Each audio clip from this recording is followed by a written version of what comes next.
এই হলো আপনার প্রিয় জিনিস, পাসিং শো, নিন। এই বয়সে দাঁতের যা অবস্থা, তবু মাঝে মাঝে জিভ ছুটেই যায়। ধন্য তোমরা। আজ একটা অন্যরকম গল্প বলুন তো। সব সময় শ্মশান, ভূত, পিশাচের গল্প শোনান। কখনো কি আপনিও ভয় পেয়েছিলেন? হ্যাঁ, মানে এমন যদি হয় নিজের পরিবারের কাউকে নিয়ে, যেমন ধরুন আপনার মেয়ে। ঠাকুরমশাই চুপ করে গেলেন। হাতের সামনে পুঁথির পাশে রাখা এক টুকরো রূপোর আংটির দিকে তাকিয়ে থাকলেন কিছুক্ষণ। চোখ যেন অন্য কোথাও। আমার নিজের মেয়ে চারিকে একবার হারাতে বসেছিলাম। হারাতে বসেছিলেন মানে? কোথায়? ছায়ার কাছে। এক গভীর ঠান্ডা ছায়া, যা গাঢ় হয় রাতের পর রাত। ও ছিল এমন এক পর্ব যেখানে আমি মানুষ হিসেবে নয়, একজন বাবা হিসেবে লড়েছি। নিজের মেয়ে চারির জন্য। তাহলে সেটাই বলুন আজ, আপনার সবচেয়ে ব্যক্তিগত সেই গল্পটা। বলবো, তবে আগেই বলে দিচ্ছি, এটা কিন্তু শুধু তন্ত্রের গল্প নয়। এটা একটা অভিশপ্ত বিয়ের কথা, যেখানে বর ছিল মানুষ, কিন্তু তার ছায়া ছিল পিশাচ। মানে ছায়া আবার পিশাচ হয় নাকি? হয় হয়, কখনো কেউ ছায়ায় বসবাস করে। ছায়া নিজের আকৃতি বদলায় এবং তোমার নিজের থেকেও আপন হয়ে যায়। ঠিক যেমনটা হয়েছিল চুন্নি গ্রামে। ঘরে নিস্তব্ধতা নেমে আসে। বাইরে কুকুরের ডাক শোনা যায়। ঠাকুরমশাই পুঁথি বন্ধ করে রূপোর আংটি আঙুলে পড়লেন। তারপর উঠে দাঁড়িয়ে জানালার পাশে গেলেন। বছর 10 আগের কথা। চারদিকে বেলগাছের গন্ধে ভরা একটা বর্ষার বিকেল। এমন সময় দরজায় টোকার শব্দ। চারি দাঁড়িয়ে, চোখে অদ্ভুত এক আলো, হাতে একটি হলুদ খাম। চুপ করে এগিয়ে এসে বলল, একটা পাত্রের খোঁজ এসেছে বাবা। রুদ্ররূপ ঘোষাল, চুন্নি গ্রামের বড় ঘর। খামের ভিতর থেকে ছবি বের করে একবার তাকিয়ে কেমন যেন থমকে গেলাম। ছেলেটি যথেষ্ট সুদর্শন, ভদ্র, চোখে শিক্ষার ঔজ্জ্বল্য। তবু কোথায় যেন একটা চাপা ভয়, এমন কিছু যা বোঝা যায় না, শুধু অনুভব করা যায়। তুমি কি ওকে চেনো আগে থেকে? না, কিন্তু কথা বলেছি। পুটুর বিয়েতে দেখা হয়েছিল। খুব শান্ত স্বভাব, সুরে সুরে কথা বলে।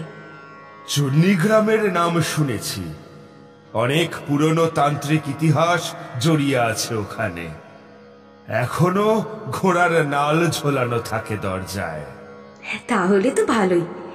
আপনার মতো তান্ত্রিক বাবার জামাই হিসেবে মানিয়ে যাবে। আমি মুখে কিছু না বললেও মনের মধ্যে একটা ঢেউ খেলে গেল। চোখ দুটো আবারও গিয়ে পড়ল ছবির ছেলেটির চোখে। সেই চোখে যেন আলো নেই, ছায়া জমে আছে। 4 দিনের মধ্যে রুদ্ররূপ তার মা সহ এলো দেখা করতে। চুন্নি গ্রামের ঘোষাল পরিবার অত্যন্ত প্রাচীন। পরিবারের বড় ঠাকুরদা নাকি নিজে হাতে নীল চাষ করতেন। রুদ্ররূপ কলকাতার একটি নামকরা প্রতিষ্ঠানে কাজ করে। মার্জিত আচরণ, মুখে মিষ্টি ভাষা। আমরা অনেকদিন ধরেই এমন একটা মেয়ে খুঁজছিলাম যিনি আমাদের পরিবারের রীতিনীতি বুঝবে। চারিকে দেখে আমার বড় ভালো লেগেছে। রুদ্ররূপ, তুমি চণ্ডীগ্রামেই থাকো এখনো? আগে না, আমি কলকাতাতেই থাকি। তবে বিয়ের পর প্রথম পূর্ণিমা পর্যন্ত আমাদের বাড়িতে থাকার রীতি আছে। ওই গ্রামটা কি একটু একঘেয়ে নয়? একঘেয়ে তো বটেই, তবে শান্ত। আমাদের বাড়ির পেছনে একটা পুকুর আছে, আর পাশে একটা অশ্বত্থ গাছ। ঠাকুরমার কাছে গল্প শুনেছি যে সেখানে রাত্রিরে নাকি ছায়ারা খেলা করে। ছায়ারা? এটাই তো ঠাকুরমার গল্প। আর আপনি তো জানেন, গ্রাম বাংলার ছায়া, ভূত, পিশাচ এই সবই হলো মজার বিষয়। পরবর্তী সপ্তাহে দুই পরিবার মিলে বিয়ের দিন স্থির করা হলো। আষাঢ় মাসের পূর্ণিমা রাত। গন্ধ পূর্ণিমা বলে এক রীতি রয়েছে চণ্ডীগ্রামে। সেই দিনেই বিয়েটা হবে ঠিক হলো। বিয়ের সব ব্যবস্থা চণ্ডীগ্রামেই হবে তো? অবশ্যই। আমাদের বাড়ির প্রাচীন দেবমণ্ডপে শত বর্ষ ধরে সমস্ত বিয়ে হয়। 50 বছর আগে আমাদের বংশে শেষবার বিয়ে হয়েছিল, তারপর এটাই প্রথম। 50 বছর? কেন? আগে হ্যাঁ, আমাদের কুলদেবতা তখন থেকেই আর কোনো বিয়ে মেনে নেননি। এবার তিনিই বলেছেন সময় যোগ এসেছে। সেখানেই বিয়ের সব কথা শেষ হলো। অবশেষে তাফের বাড়ির নিয়ম অনুযায়ী আমরা বিয়ের কিছুদিন আগে চণ্ডীগ্রামে পৌঁছলাম। গ্রামের পথে ঢোকার সময় আকাশ কালো করে এলো। বর্ষার ধোঁয়া ধোঁয়া ছায়ায় পাখিরা চুপ, গাছপালা স্থির। আমি, চারি আর তার বান্ধবী, সাথে আমার এক কাকা আর কাকিমাও গিয়েছিলেন। গ্রামের প্রবেশ পথে বাঁশের ছাউনি পেরিয়ে গরুর গাড়িটা ধীরে ধীরে ঢুকলো ঘোষালদের বাড়ির দিকে। ঠিক তখনই চোখে পড়ল গ্রামের মোড়ের পাশে 5টা কুকুর বসে আছে। চোখে হালকা লালচে আভা। এই কুকুরগুলো এভাবে তাকিয়ে আছে কেন রে? গায়ে কাঁটা দিয়ে উঠছে। এই রকম নীরবতা ভালো লক্ষণ নয়। কুকুর যখন নিঃশব্দে তাকিয়ে থাকে তখন কোথাও অশরীরী চলাচল হয়। আরে তুইও তো তন্ত্রমন্ত্রের লোক, তোর চোখে সবকিছুই চিহ্ন। সব চোখে সবকিছু ধরা পড়ে না কাকা। যাদের অভ্যেস আছে তারাই দেখে। গাড়ি ঢোকে ঘোষাল বাড়ির লোহার গেট দিয়ে। ভিতরে বিশাল উঠোন, দুপাশে মাটির ঘর, আর মাঝখানে পুরনো অশ্বত্থ গাছ। তার গোড়ায় মাটির মূর্তি। তুলসী মঞ্চের পাশে একটা শিঙা পড়ে আছে। আমাদের অভ্যর্থনা জানাতে এগিয়ে আসে রুদ্ররূপ ও তার মা শোভনা ঘোষাল। এসেছেন তো শেষমেশ। বাড়ির বাতাসে যেন বদলে গেল আজ। আসুন। গ্রামটা যেন একটু নিঃশব্দ নয়? পাখির ডাকও শুনছি না। এখানে এমনই, শহরের মতো অত শব্দ নেই। এখানে শুধু ছায়া আর সময় ঘুরে বেড়ায়। ছায়া আর সময়? বেশ কথাটা বললে। তবে এই ঘোর যেন বেশি গভীর না হয়।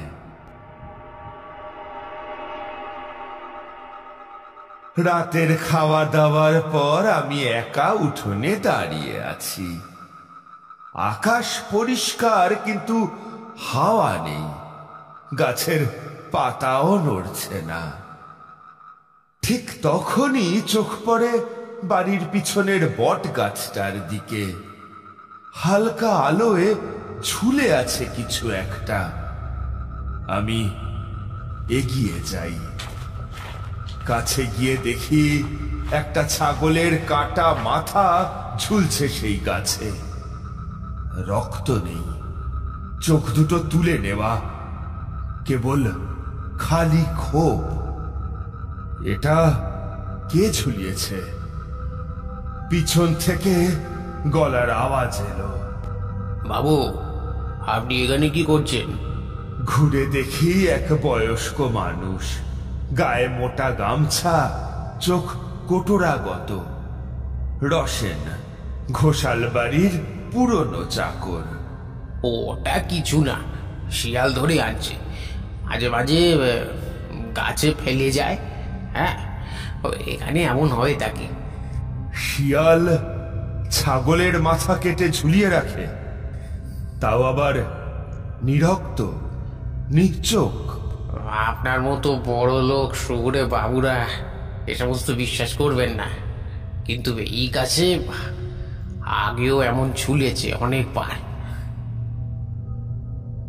ঘুম ভেঙে চারিমা রান্নাঘরের দিকে যাচ্ছিল। আচমকা দেখতে পায় ভাড়ার ঘরের দরজা আধ খোলা, আর সেখানে একটা আয়না রাখা। সেই আয়নায় দেখা যাচ্ছে তাদের কেউই নেই। একটা সাদা পোশাকে কন্যার আবছা প্রতিবিম্ব। চারি চেঁচিয়ে ওঠে, সবাই ছুটে যায় সেইখানে। আয়নায় তখন কেবল নিজেদেরই প্রতিবিম্ব।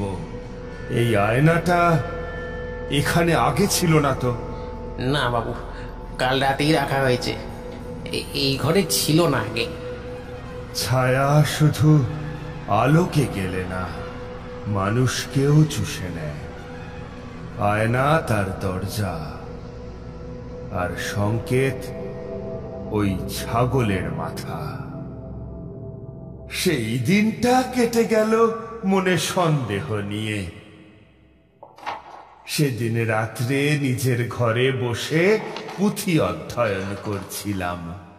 মন্ত্রের বইয়ের একটা পাতায় চোখ আটকে যায়। ছায়া বিবাহ, 50 বর্ষ পরবর্তী আত্মপুনর্জন্ম রীতি। আমি চোখ বন্ধ করে মনে মনে বললাম, এই বিয়েটাকে বাঁচাতে হলে আমাকে ছায়ার উৎসে পৌঁছতে হবে, নয়তো চারিকে আর ফিরে পাবো না। চুন্নি গ্রামের সেই পুরনো ঘোষাল বাড়ির রাত যেন সময়ের এক জমাট ধাপ।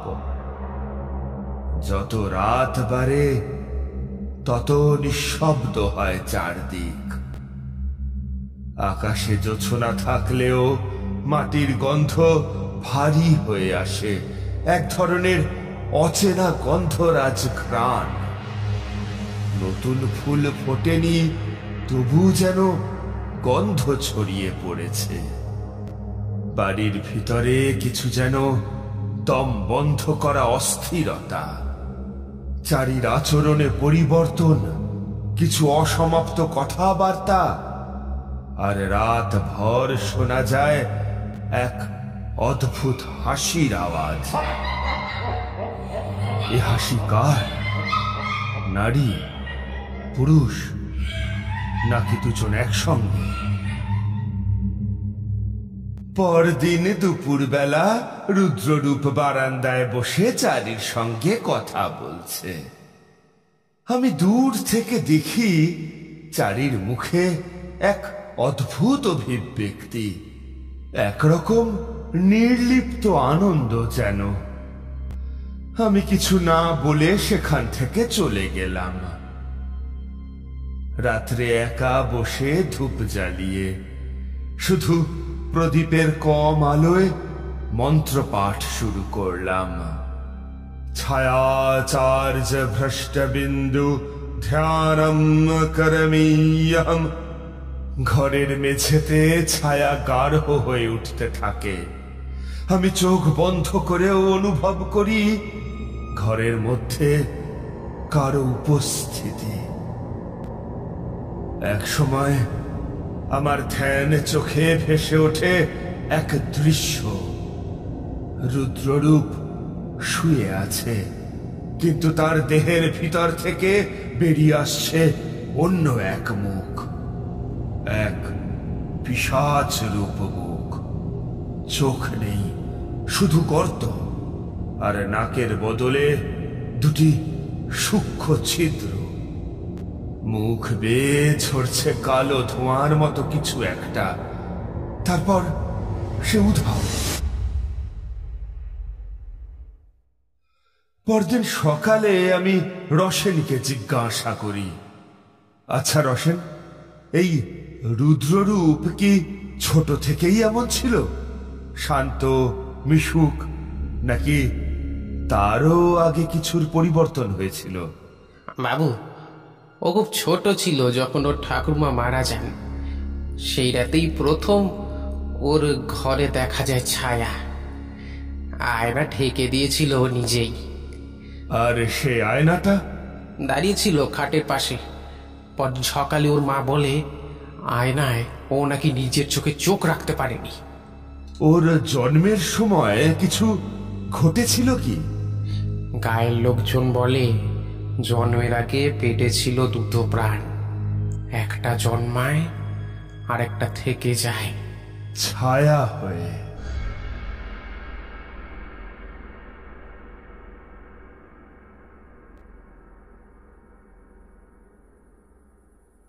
সন্ধেবেলা চারি রুদ্ররূপের সঙ্গে বাগানে বসেছিল। ফিরে আসে ঘরে, কিন্তু চুপ। আমি তাকে জিজ্ঞাসা করি, কি হয়েছে মা, শরীর ভালো তো? আমি জানি না কেন, কিন্তু ওর পাশে বসলে আমার নিজের মনে হয় আমি অন্য কেউ। একসময় ভুলে যাই আমি কে। আমি বুঝলাম সময় এসেছে। ছায়া এখন আর শুধু পাশে নেই, এখন সে শরীরের ভিতরে ঢুকেছে। সময় আছে কিন্তু কম। বিয়ের দিন যত এগিয়ে আসে, চারির মুখে যেন এক নিস্তেজ জ্যোতি।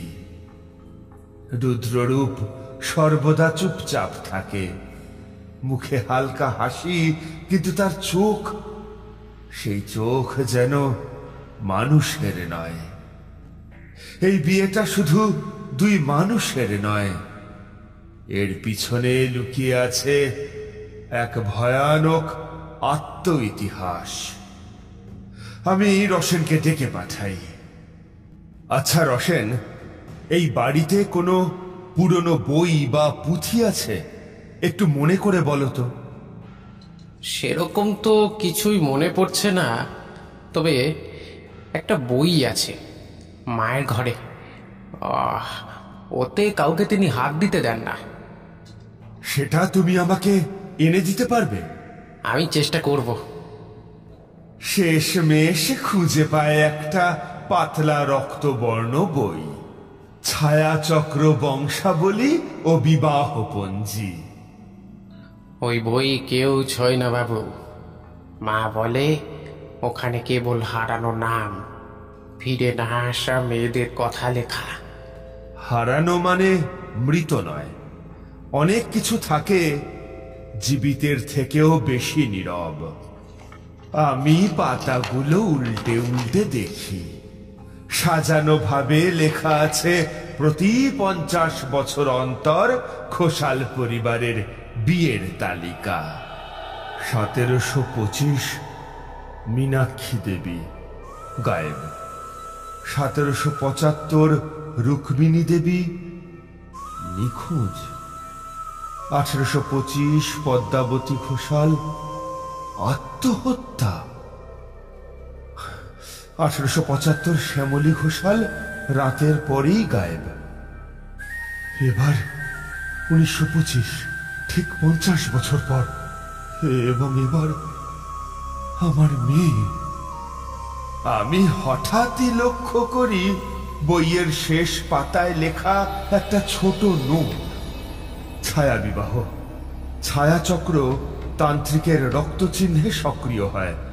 বংশে এক পিশাচ জীব আধার খোঁজে, যার দেহ ব্যবহার করে সে কন্যাকে নিয়ে যেতে পারে ছায়াপথে।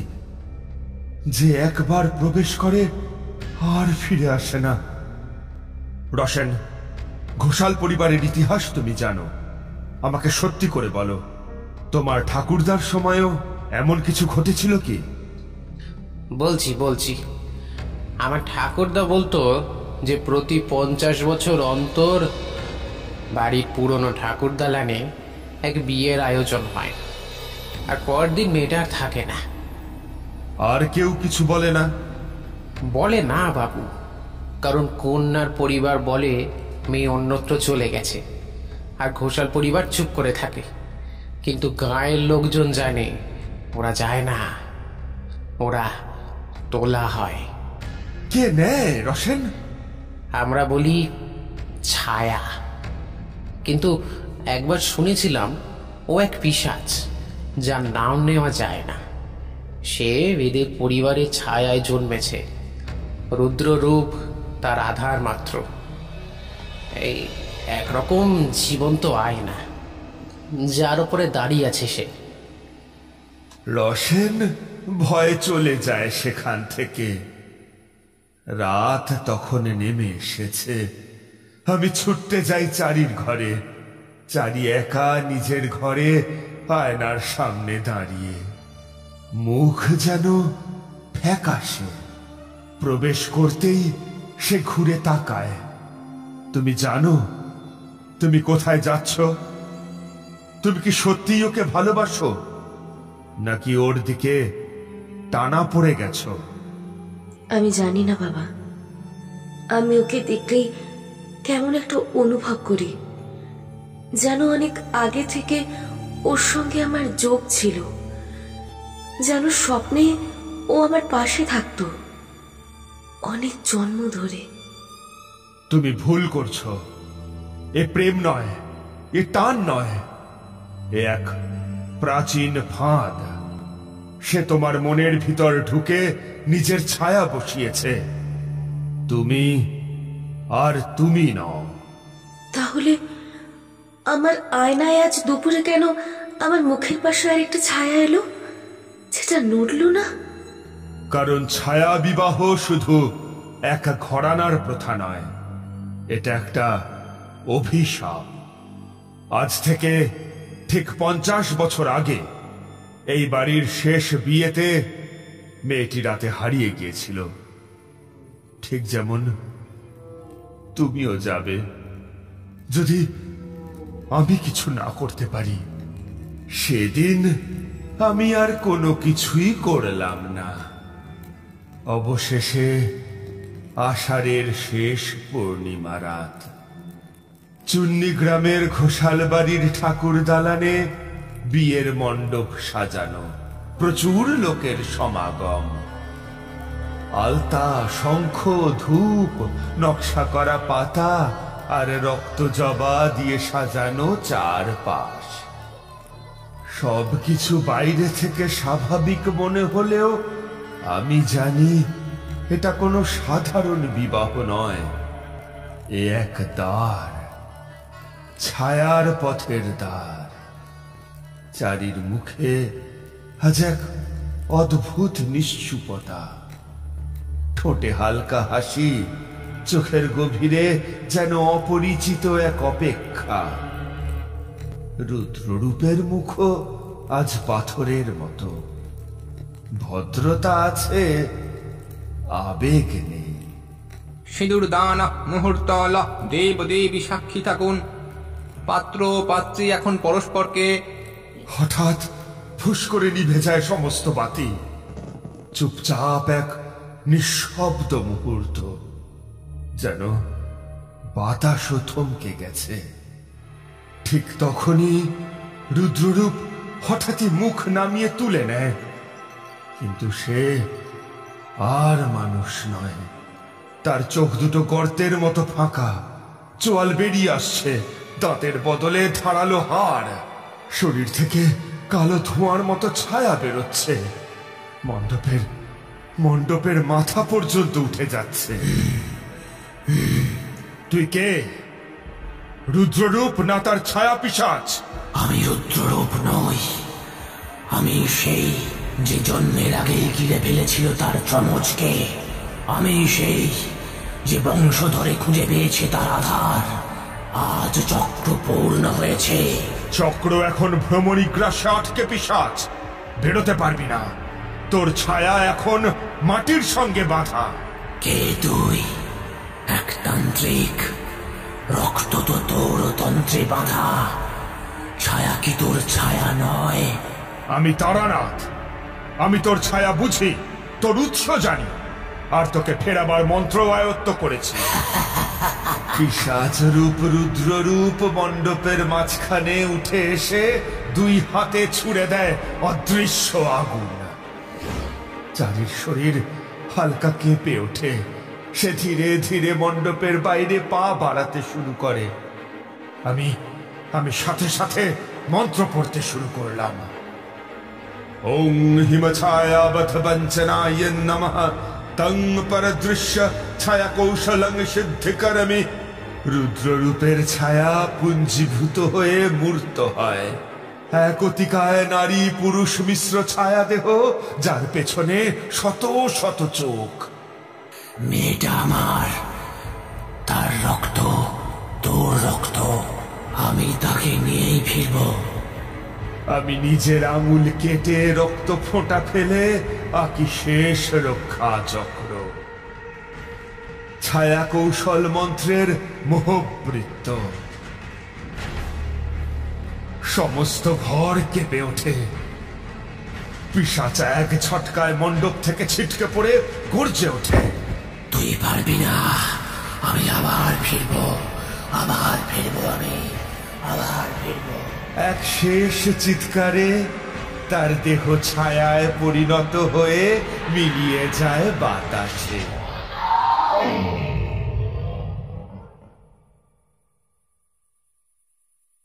চারির চোখ আবার স্বাভাবিক। সে কিছু বুঝে ওঠার আগেই জ্ঞান হারায়। চারপাশে আলো জ্বলে ওঠে। সবাই চুপ, কেউ কিচ্ছু বলে না। ঘটনার পর ধ্বংসপ্রাপ্ত মণ্ডপে ছড়িয়ে আছে রক্ত, ছাই আর পুড়ে যাওয়া ফুলের গন্ধ। বাতাস থমকে গেছে, চারিপাশ স্তব্ধ। মাঝখানে শুয়ে আছে চারি, সংজ্ঞাহীন, নিঃশ্বাস খুবই ধীর। আমি হাঁটু গেড়ে মেয়ের পাশে বসে। মেয়েটির মুখে শান্তির রেখা, যেন গভীর ঘুমে তলিয়ে আছে। ছায়া চলে গেছে, কিন্তু তার কথার প্রতিধ্বনি এখনো বাতাসে লেগে আছে। আমি আবার আসব, অন্য রূপে, অন্য নামে, কারণ ছায়া তো আলোরই অংশ। চোখ বন্ধ করে মন্ত্র আওড়াতে আওড়াতে চারির জ্ঞান ফিরে এলো। বাবা, আমি কোথায় ছিলাম? আমি কিছু মনে নেই। তুই ফিরে এসেছিস মা, তোকেও টানতে পারিনি।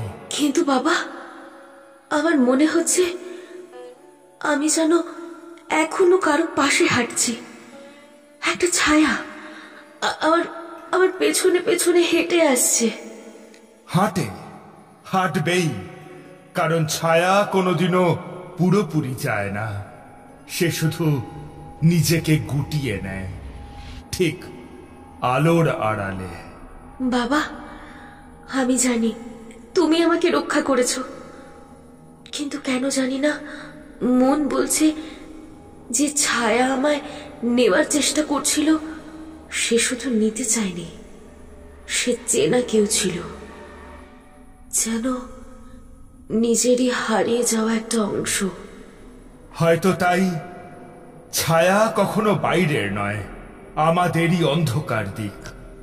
আমরা যত আলোর দিকে তাকাই তত সে দীর্ঘ হয়। সে যদি ফিরে আসে, তুমি আবার পারবে তো তাকে ঠেকাতে? যতদিন তোর হাত আমার হাতে, ততদিন কোনো ছায়া তোকে নিতে পারবে না। তবে মনে রাখিস, ছায়া কখনো মরে না, শুধু সময়ের মধ্যে নিজেকে ঢেকে রাখে। আমার মেয়েকে বাঁচাতে পেরেছি আজ, কিন্তু আমি জানি ছায়া কথা রেখেছে, সে ফিরবে, হয়তো অন্য নামে, অন্য রূপে। তবে আমি তার জন্যই অপেক্ষায় থাকব, কারণ আমি তান্ত্রিক। ছায়া আমার শত্রু, আবার আমারই প্রতিচ্ছবি। বাইরে তখন সন্ধ্যের আলো, বসে আছি আমি আর কিশোরী, শুনে চলেছি সেই ভয়াল কাহিনী, চূর্ণী গ্রামের ছায়া বিবাহ। ঘরটা স্তব্ধ, গরম জিলিপি ঠান্ডা হয়ে গেছে, পাসিং শোর কাগজ উল্টে পড়েছে টেবিলে। ঠাকুরমশাই তখনও একভাবে চুপ করে বসে আছেন, চোখে ক্লান্তি, মুখে স্থিরতা। ঘরের কোনায় রাখা সেই পুরনো আয়না ধীর আলোয় চকচক করছে। আপনার নিজের মেয়েকে আপনি নিজে বাঁচিয়েছেন, এতটা ভয়ঙ্কর কই আপনি কি এখনো ভয় পান? ভয় নয়, আমি প্রস্তুত থাকি, কারণ ছায়া কখন কোন আয়নায় কোন মুখে ভেসে উঠবে সে কথা কেউ বলে না।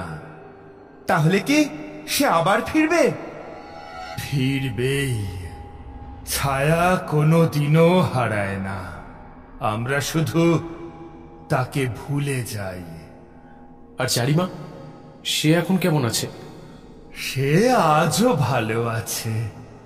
ওর চোখে মাঝে মাঝে প্রশ্ন জাগে, কিন্তু আমি কিছু বলি না, কারণ ও যা হারিয়েছে তা ফিরে না এলেও ও অন্তত বেঁচে আছে। ঠাকুরমশাই একটু নড়ে চড়ে বসলেন, উঠে দাঁড়িয়ে ব্যাগের ভিতর থেকে এক পুরনো কাঠের বাক্স বের করলেন। তার হাত স্পষ্ট কাঁপে না, কিন্তু চোখে ঝলক দেখা যায় পুরনো এক কষ্টের ছায়া। একটা মেয়েকে বাঁচিয়েছিলাম, কিন্তু পিশাচ তো একেবারেই ক্ষান্ত হয় না। সে তো খোঁজে সেই চোখ, সেই দেহ, যেখানে ছায়া নতুন জন্ম নিতে পারে। আপনার গল্পে সবসময় একটা প্রশ্ন থেকেই যায়, শেষ হয় না কিছুই।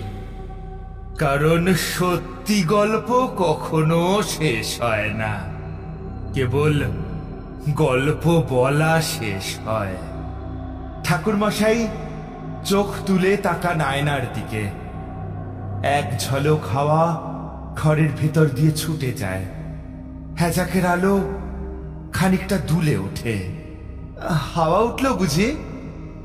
আলো যতই জ্বলে উঠুক, ছায়া তো পিছিয়েই থাকে। ফিরেছে, জানতাম।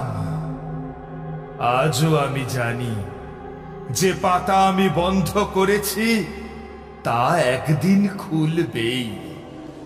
আজও জানি, যে আয়নায় আমি নিজেকে দেখি সেখানে কেউ আমাকেও দেখে। আর তাই আমি ভয় পাই না, আমি শুধু প্রস্তুত থাকি, কারণ আমি জানি ছায়া কখনো মরে না, সে শুধু নতুন মুখ খোঁজে। আজকে ঠাকুরমশাই হাড় কাঁপানো একটা গল্প শোনালেন, আবারও ফিরবো নতুন গল্পের আশায়। আজকে আসি।